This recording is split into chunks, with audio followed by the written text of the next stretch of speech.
Bem-vindos ao Tudo é Economia. Hoje vamos tentar perceber por que sobem tanto os preços dos alimentos. O agravamento de custos explica tudo ou há especulação, por exemplo, das grandes cadeias de supermercados? Vamos tentar obter respostas mais à frente no choque de ideias. Para já, olhamos para o que acontece antes dos produtos chegarem às prateleiras. Muitas vezes não pensamos nisso, mas por detrás de cada um dos milhares de produtos que compramos nas lojas, supermercados, farmácias ou mesmo que recebemos em casa, está um complexo processo de transporte. A logística é fundamental para o funcionamento do mundo moderno, tal como o conhecemos. Sempre que há crises, surgem dúvidas sobre se vamos ou não encontrar tudo o que queremos comprar. Seja um carro ou mesmo papel higiênico, como aconteceu no início da pandemia. Em Portugal, há uma empresa 100% portuguesa que se destaca neste setor. O Grupo Rangel assegura o transporte de mercadorias a nível mundial, tem investido em novos mercados e novas áreas de negócio. Nuno Rangel, o presidente executivo, assume a dificuldade em recrutar novos funcionários e defende que o Estado devia baixar o IRS para que sejam os trabalhadores os principais beneficiados sempre que são aumentados, e não os cofres públicos. Ideias transmitidas numa entrevista conduzida pelo jornalista Pedro Falador. Rangel, nas instalações do Montijo, uma das mais modernas da empresa, que gera 400 mil metros quadrados de área logística, emprega 2.600 trabalhadores e transportou 1 milhão de toneladas de mercadoria para 23 mil clientes em 220 países e territórios. Nuno Rangel, presidente executivo da empresa, obrigado por nos receber. Mais de 40 anos depois do seu pai fundar a Rangel, como é que se sente nestas instalações que podemos considerar já de alta tecnologia? Primeiro de tudo, obrigado pelo convite e obrigado por estarem aqui hoje connosco. Nós, obviamente, que esta instalação é um dos nossos polos principais, que é o polo do Montijo, e é um polo que para nós é muito importante, é um polo onde temos uma grande parte do nosso setor da área farmacêutica, não é? E sentimos-nos muito bem porque é uma área de negócio que nós começamos em 2009 e que teve uma evolução fantástica e que hoje tem uma importância muito forte para nós. O mundo estava a sair de uma pandemia como nunca tinha vivido e de repente aconteceu o regresso da guerra à Europa. Gostava que me falasse destes dois momentos, rever rapidamente de que forma é que a Rangel viveu a pandemia. Se nós formos lá atrás a março de 2020, o primeiro impacto que nós temos, quando há os lockdowns, a maior parte das pessoas não tem a noção, mas a maior parte da carga aérea ela viaja nas barrigas dos aviões comerciais. Os aviões comerciais ficaram todos em terra, logo há aqui uma grande dificuldade em transportar carga aérea e depois havia uma grande necessidade que era para trazer os materiais de proteção do Covid que vinham da China e para isso foi preciso logo trazer uma grande quantidade de aviões da China para o mundo todo. Não é? E nós aí, em Portugal, uma forma que nós intervimos foi trazer aviões, fizemos charters de aviões completos para trazer esses materiais, inclusive trouxemos o maior avião do mundo, o maior cargueiro do mundo, o Antonov 124 de Portugal, diversas vezes, foi o grande impacto que tivemos logo no início da pandemia. Depois, no decorrer do ano, nós podemos dizer, por exemplo, nestas instalações tivemos um impacto muito interessante. Logo no primeiro mês, também em março, o volume de medicamentos expedidos deste armazém especificamente onde estamos aumentou para o dobro. Ou seja, o que é que foi? Alguns tipos de medicamentos como paracetamol ou medicamentos recorrentes, as pessoas resolveram ir à farmácia e ficar com estoque em casa para 2-3 meses, não é? Logo aqui tivemos uma reação que teve que ser muito rápida, muito cuidada, com as equipas, porque não podíamos ter surtos de Covid aqui dentro, porque era uma operação crítica para abastecer o mercado com os produtos farmacêuticos. Em setembro de 2020, viemos a ter um grande impacto que tem a ver com o transporte marítimo, que toda a gente falou. Houve um desbalancear no transporte marítimo e começou a faltar espaço e o preço começou a aumentar muito, principalmente o preço da importação da Ásia para Portugal, neste caso para o nosso país, aumentou muito e trouxe muitos constrangimentos em termos de custos para as empresas e em termos também de não terem a disponibilidade de espaço que necessitavam. Ainda persistem problemas nas cadeias logísticas do tempo da pandemia? Podemos dizer que a importação da Ásia, neste momento para Portugal, ou para a Europa, ou para os Estados Unidos, está normalmente normalizada, a preços normais. Existe, obviamente, ainda alguns transportes marítimos onde o preço está acima daquilo que seria o de 2019. e 19. Relacionado ainda com a pandemia, ainda há um momento simbólico que é o momento das vacinas, não é?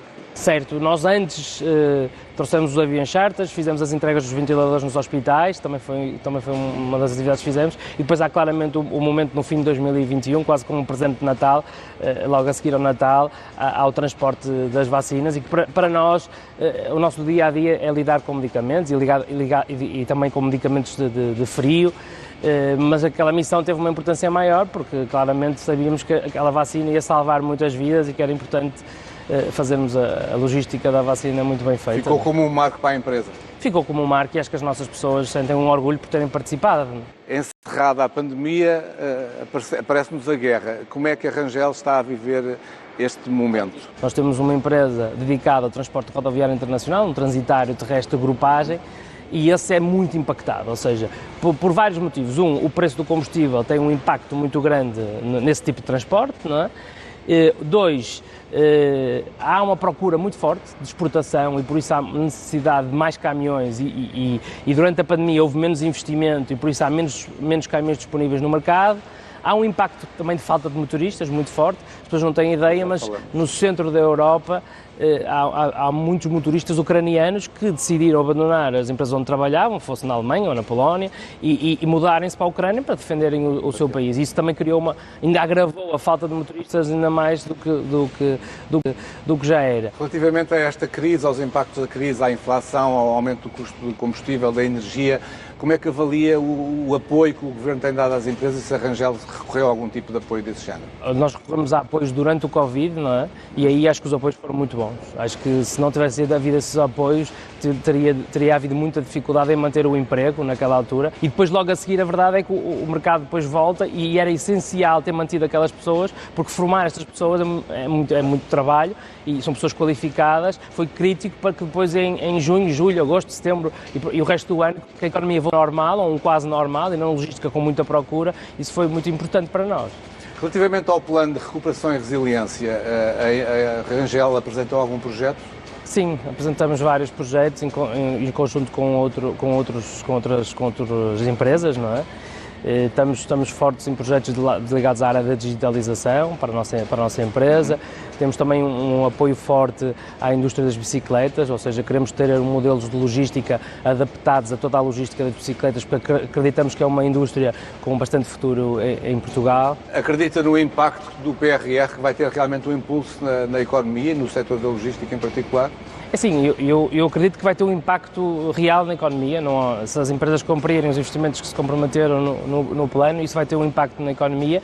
Obviamente, há algumas empresas de logística que estão em alguns PRRs e isso, obviamente, essas empresas também vão ter impacto e acaba por o setor da logística todo ter um impacto. Vamos falar um pouco mais sobre logística, vamos para isso conhecermos um pouco mais dessas instalações. A logística é atualmente um setor muito complexo que envolve diversos aspectos. Queria que me falasse um pouco da Rangel nesses aspectos da logística. Nós hoje temos no fundo um grupo e que temos diversas empresas e várias linhas de negócio que estão especializadas por cada tipo dentro da área do transporte e da logística, não é? E muitas vezes quem vê de fora não consegue ter a percepção a todas as áreas que nós atuamos, não é? Por isso, nós, obviamente, o início do grupo começou na atividade aduaneira e hoje uma das nossas principais atividades. Depois nós temos tudo que é transitário terrestre e aí é um transporte rodoviário de grupagem, exportação e importação para todos os países da Europa, onde nós temos parceiros. Temos também transportes aéreos e marítimos para todo o mundo, é outra área de negócio. E depois temos dentro outra área de negócio que é a logística contratual. Dentro da logística contratual, que esta unidade pertence a essa área, nós temos 3 grandes áreas. Uma delas é a logística industrial, nós fazemos grandes operações de gestão dentro de fábricas, não é? De todo tipo de setores. Depois temos uma área que a gente chama de logística convencional e aí são plataformas multi-cliente, onde podemos ter clientes desde a eletrónica, ao têxtil, ao alimentar, ou vinhos. E depois temos uma terceira área, que é a logística farmacêutica, não é? Que aí já é uma área que é este armazém com temperatura controlada, com licenciamento inframédio e especializada só para logística de medicamentos e, neste caso, com uma rede de distribuição à medida, não é? Que só para medicamentos, com controle de temperatura e também com um frio de 2 a 8 graus. Nós, nestas instalações, movimentamos por ano, expedimos por ano mais de 150 milhões de caixas de medicamentos. O grupo tem expandido a atividade para outros continentes. Pode-nos falar um pouco sobre o racional dessa estratégia? Nós, para continuarmos a crescer ao ritmo que estávamos a crescer, chega um momento que é muito difícil, num mercado muito concorrencial, crescer muito mais do que a nossa operação que tínhamos em Portugal. E depois, claro, que fomos primeiro. As empresas, elas internacionalizam-se normalmente, ou por proximidade, seja ela geográfica ou cultural. Nós fomos claramente, o primeiro passo que demos foi cultural, a proximidade cultural, mas que tem muito a ver com as exportações, não é? Na altura fomos para Angola, em 2007. A Angola, na altura, tinha um peso importante nas exportações portuguesas e chegou a ter, em 2014, chegou a ser o quarto destino das exportações portuguesas. E por isso nós começamos esse caminho por aí. Primeiro foi Angola, tivemos Moçambique, Cabo Verde e o Brasil, e que são aí os países ligados a nós. E depois agora nós decidimos mais recentemente dar outro passo, que é um passo completamente diferente e que nenhuma empresa na área da logística e transportes portuguesa deu, que é um passo de ir além, ir abrir noutros países que não têm uma relação forte com Portugal.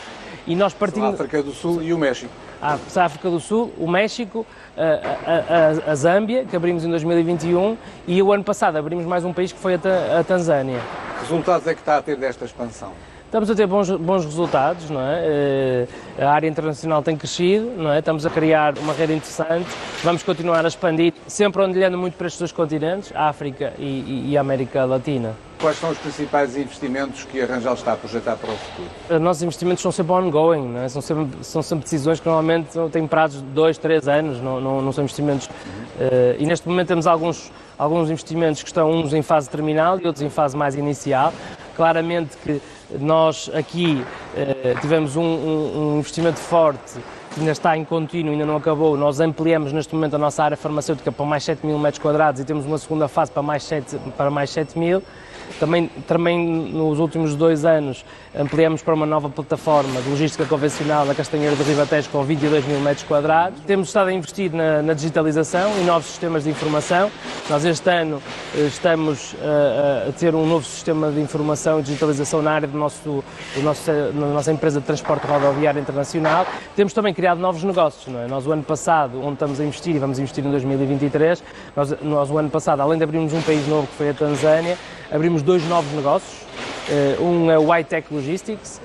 O iTech Logistics é um novo negócio, especificamente é uma equipa muito especializada para transportar equipamentos sensíveis, que podem ser de grande ou de pequena dimensão, mas estamos a falar, por exemplo, das máquinas de ressonância magnética para os hospitais, ou seja, levar a máquina exatamente até à sala onde ela está. E aí, com embalagens específicas, podemos fazer a ancoragem ao solo, as primeiras ligações elétricas. Isto também serve, por exemplo, muito para o negócio de ATMs, podemos transportar ATMs e colocá-los no local que eles vão ficar, ou outros grandes equipamentos, como servidores de IT ou cofres. Ou seja, é uma unidade muito especializada que criamos no ano passado. Criamos também um novo negócio, que é um desafio para nós. Em regra geral, o nosso cliente é business to business, não é?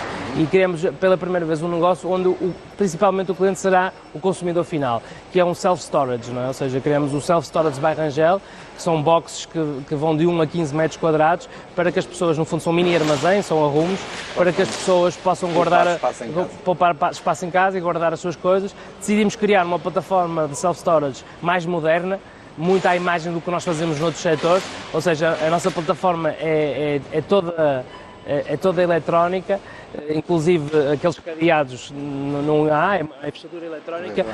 A pessoa pode aceder 24 horas por dia ao nosso espaço, só com o telemóvel e a app, e abre as portas todas, inclusive a sua própria porta do seu arrumo é aberta de forma eletrónica e também com um sistema de segurança e de vigilância muito sofisticado. E achamos que devíamos, ao entrar neste negócio, também entrar com um produto de mais qualidade, para as pessoas garantirem inovador e para as pessoas garantirem que realmente têm um serviço para aquilo que procuram. As questões do ambiente dominam o futuro de todos nós. Como é que estão a lidar com, por exemplo, a descarbonização em termos de veículos elétricos? O transporte rodoviário na Europa acho que significa 70% do efeito de estufa, quer dizer que o transporte rodoviário de mercadorias também tem uma parte grande desse impacto, por isso é preciso fazer um trabalho muito forte. Obviamente que nós temos estado com as questões das viaturas elétricas, mas neste momento as viaturas elétricas servem para raios muito pequenos para quilómetros. Temos também ido para viaturas a gás, não é? E essas já com outras alternativas, não é?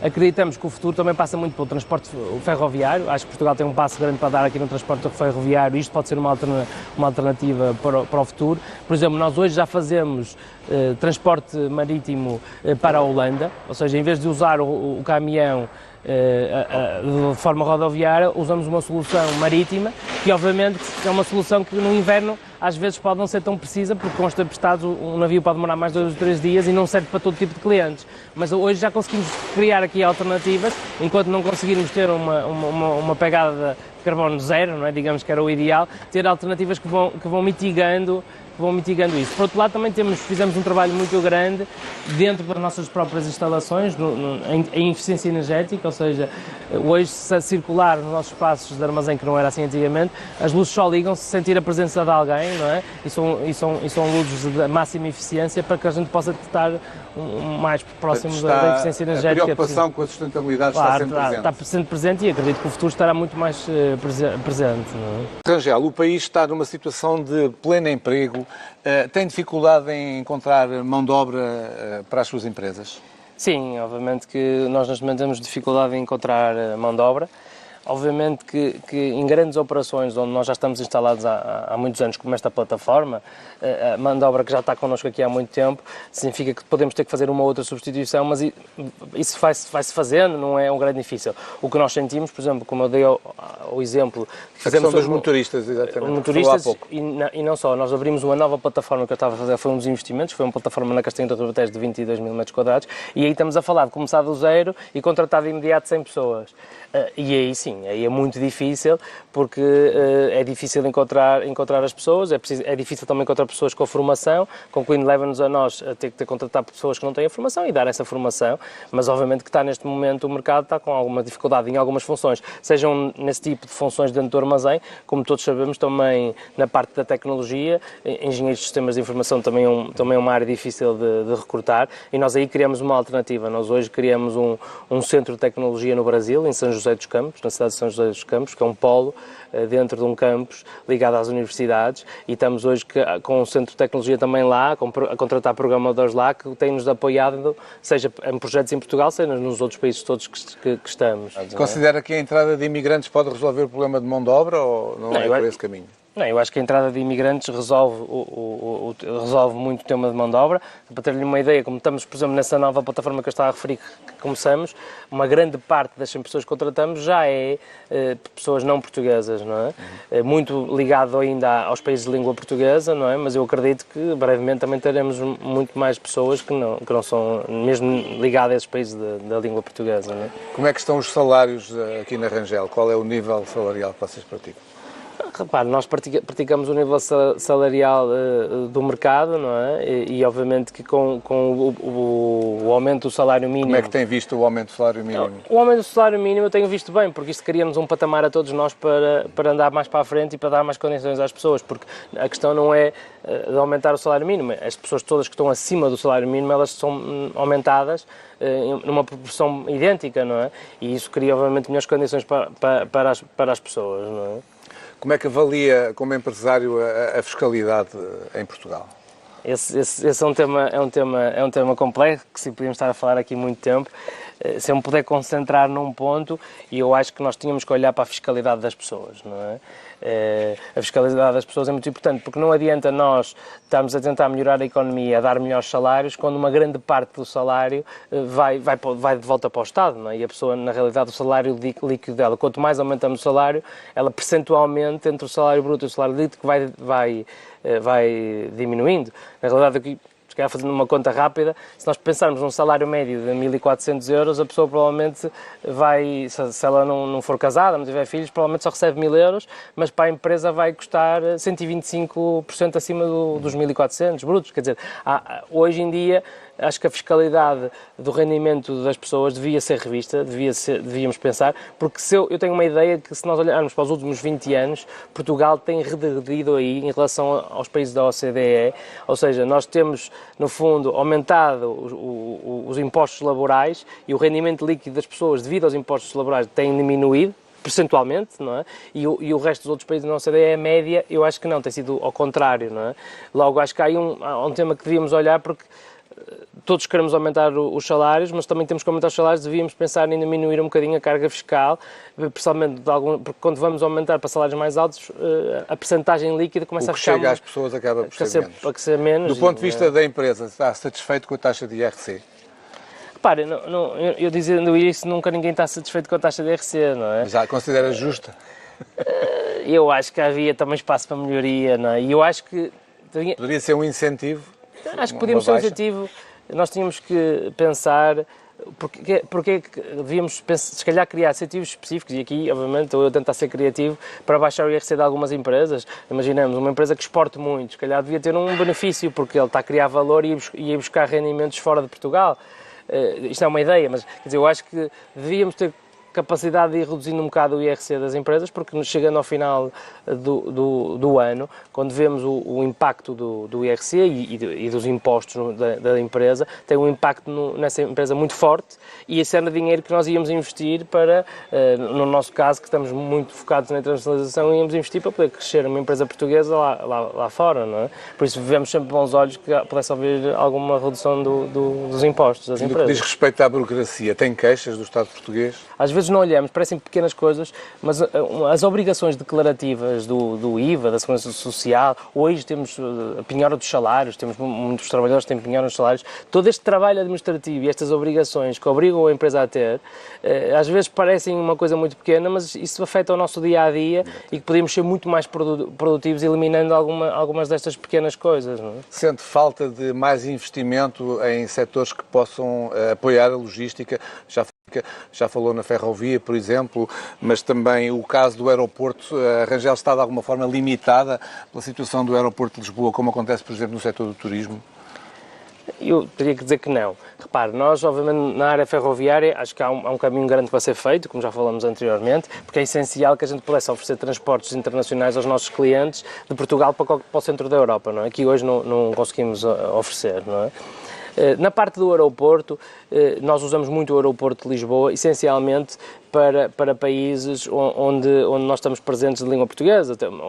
Nós temos muito transporte aéreo para Angola, para Moçambique, para o Brasil, e aí é muito usado o aeroporto de Lisboa. Depois, quando estamos a falar de outros continentes e de outros países, muitas vezes esse transporte aéreo vai de caminhão até o centro da Europa, ou até um aeroporto, ou até Frankfurt, ou até Paris, ou até mesmo Madrid, e aí é injetado nesse aeroporto. Eu diria que, às vezes, olhando para os terminais de carga, e neste caso no específico de Lisboa, neste momento serve-nos, mas às vezes há pequenos investimentos e pequenas mudanças de processos que podem nos ajudar e a melhorar muito, não é? E eu lembro muito que nós recebemos carga em Lisboa para Angola, que depois transferimos de um avião para outro avião que voa a Lisboa-Luanda, e às vezes essa transferência, a demorosidade dessa transferência, às vezes é difícil de explicar, e não tem nada a ver com a infraestrutura, ou seja, às vezes podemos melhorar processos e tornar... Uma questão de alfândega, não tem a ver? Não, nem acho que é de alfândega, é todo o processo, ou seja, ele está num terminal, foi descarregado um avião e agora tem que todo o fluxo para ir para outro avião, e às vezes basta que o primeiro avião se atrase um bocado, que nós não temos a flexibilidade de conseguir ser mais ágeis e garantir que naquele mesmo dia aquela carga embarca na mesma para Luanda, não é? E tem que ficar para o dia seguinte. Então, eu estou aqui a dar pormenores, ou às vezes as capacidades dos raios-x, se tivermos cargas de grande dimensão, se calhar podemos ter que investir em equipamentos maiores e melhores, ou seja, às vezes há pequenos investimentos e pequenas melhorias que não necessitam, no nosso caso, de um terminal de carga muito forte. E, por outro lado, temos que olhar para Lisboa. Nós, no nosso caso, a proximidade do aeroporto de Lisboa é uma proximidade interessante, não é? Importante, e obviamente que para nós é importante perceber qual é a movimentação e, por outro lado, como eu referi, existem os voos cargueiros, mas a maior parte da carga viaja em aviões comerciais. Se nós tivermos aviões comerciais em mais do que um aeroporto, teremos que ter fluxos de terminais de cargas em mais do que um aeroporto, e isso obviamente também pode ter mais complexidade para nós, não é? Mas não, pela carga acho que não podemos falar em ter que alterar para um novo aeroporto. Não tem preferência para nenhuma localização do novo aeroporto? Não tenho. A Rangel é igual como uma empresa de logística, vai para qualquer lado. Vou para qualquer lado, não é? A empresa tem 100% de capital português. Considera importante a existência de empresas grandes com esta dimensão detidas por portugueses? Se nós olharmos para o tecido português tem essencialmente microempresas, não é? Empresas que nem 10 trabalhadores têm, ou seja, e às vezes há aqui muito, se você vir, há muitos prémios para as PMEs, não é?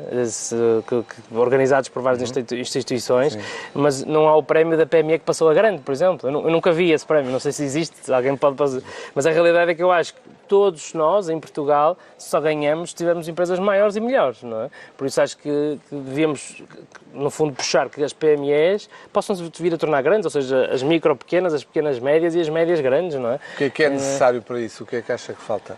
Nós temos que olhar para aquelas PMEs que estão boas e ajudá-las a ver o que é que elas precisam para as tornar grandes, não é? E há algumas, temos que olhar também para dar mais formação de gestão executiva, não é? Para garantir que nós podemos dar o passo, porque é um passo para competir lá fora, não é? Quando nós passamos a ser grandes, normalmente são empresas que competem lá fora e em Portugal, quando competem, também competem com as grandes multinacionais que estão no nosso país, não é? A Rangel está a competir precisamente com essas grandes empresas.